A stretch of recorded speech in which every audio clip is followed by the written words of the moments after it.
Bonjour, bienvenue dans Instant Stress. Aujourd'hui, nous intéressons à une question. Pourquoi tremble-t-on quand on a froid?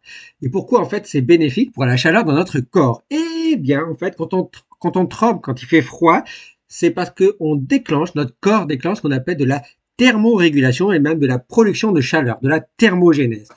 La thermorégulation, la régulation de notre corps, en fait, la température de notre corps, on est autour de 37 degrés. Alors, on sait que d'après des dizaines et des dizaines d'années d'études, peut-être qu'on est en train de baisser un tout petit peu. On se rapproche plus des 36 degrés que des 37 degrés.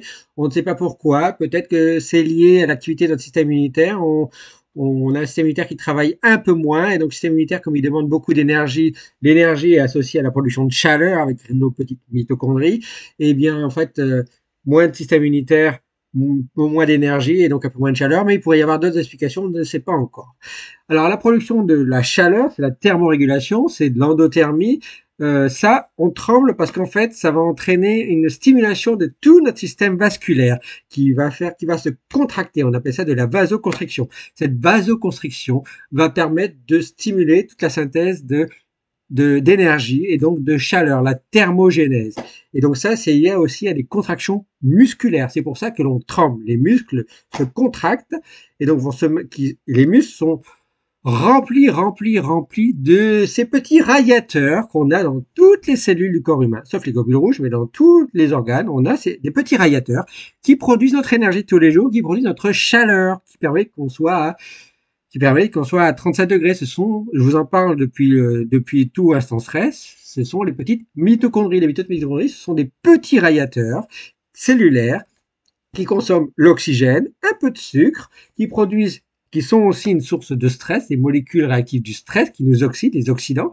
Et pour ça, pour produire ce stress et cet oxygène qu'elles consomment et ce sucre, elles produisent beaucoup d'énergie. Et cette énergie, on appelle ça l'ATP, c'est l'énergie chimique. Cette énergie chimique peut devenir électrique pour les neurones, notre mécanique, ou elle peut devenir de la chaleur. Donc cette énergie produite par les mitochondries devient de la chaleur. Eh bien, les petites mitochondries, d'ailleurs, il y a eu des études qui ont montré qu'elles ne sont pas à 37. À l'intérieur des petites mitochondries, il semblerait qu'elles soient à 50 degrés. 50 degrés, elles y résistent et elles produiraient une chaleur à 50 degrés à l'intérieur pour ensuite dissiper cette chaleur, faire de la thermolyse et la renvoyer à tous les organes. Donc tous les organes produisent, en particulier où il y a des muscles, produisent beaucoup de chaleur. Cette chaleur est renvoyée dans le sang et donc c'est pour ça que notre corps est toujours à 37 degrés.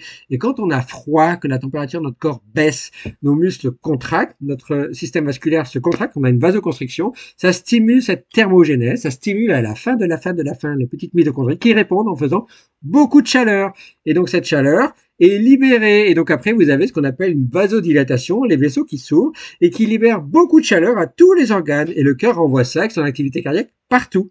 Donc c'est pour ça que nos fameuses petites mitochondries évite ce qu'on appelle un refroidissement du corps et donc ça joue sur notre endothermie. Et puis, il faut savoir que dans tout le corps, pour aider nos petites mitochondries à la fin, comment notre corps sait qu'il fait froid? Eh bien, en fait, on a dans tout notre corps, partout, même des neurones qui sont des thermorécepteurs. Et ces thermorécepteurs, ce sont des petits thermomètres. Donc, on a des petits thermomètres, des neurones partout qui mesurent la température à la surface de notre peau, de notre corps. Et donc ça envoie des signaux jusqu'au cerveau qui peut envoyer des signaux ensuite aux muscles, à tous les muscles, et ces muscles se contractent, et les vaisseaux sanguins se contractent, et voilà pourquoi on fabrique beaucoup de chaleur. Mais attention, à l'inverse, quand on est en période de canicule, qui fait trop chaud, là on est à plus de 37 degrés dehors, on peut monter à 40, 38, 40, 45, voire 49, eh bien, voire 50 peut-être un jour, eh bien vous devez savoir que là notre corps a un gros problème puisqu'il est capable de produire de la chaleur, mais alors faire baisser la température de notre corps, c'est encore très compliqué parce que ça demande aussi de jouer sur notre système vasculaire,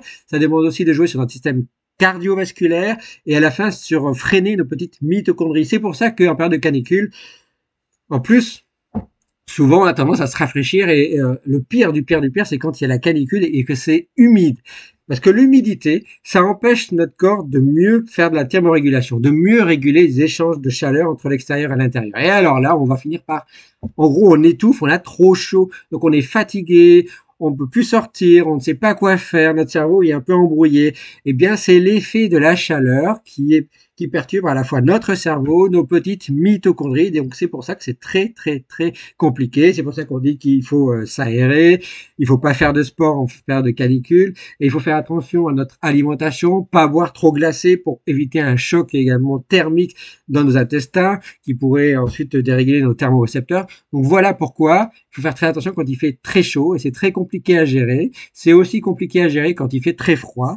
Mais voilà pourquoi aussi on dit que en hiver, vous savez, souvent on dit en hiver, il y a plus de risques d'avoir des problèmes cardiovasculaires et même des arrêts cardiaques. C'est à cause du froid, parce que le froid entraîne une vasoconstriction très importante pour produire de la chaleur. Et évidemment, quand on a tendance à avoir une alimentation déséquilibrée et qu'on a beaucoup de gras dans nos vaisseaux, on a de l'athérosclérose par exemple, et bien lorsque nos vaisseaux se contractent, et bien le gras va entraîner, va favoriser un peu, va entraîner un bouchage, ça va boucher un peu nos vaisseaux, et donc évidemment nos vaisseaux quand ils vont vouloir s'ouvrir ils vont être un peu plus embêtés pour s'ouvrir entre la vasodilatation et la vasoconstriction, et ça va entraîner des petits agrégats de gras qui peuvent circuler, et donc tout ça, ça peut atteindre le cœur, ça peut atteindre le cerveau, et donc ça pour ça, ça favorise des altérations cardiovasculaires, des altérations cardiaques, et c'est pour ça qu'on peut avoir des problèmes de vasoconstriction au cours de l'hiver, et évidemment des problèmes de chaleur.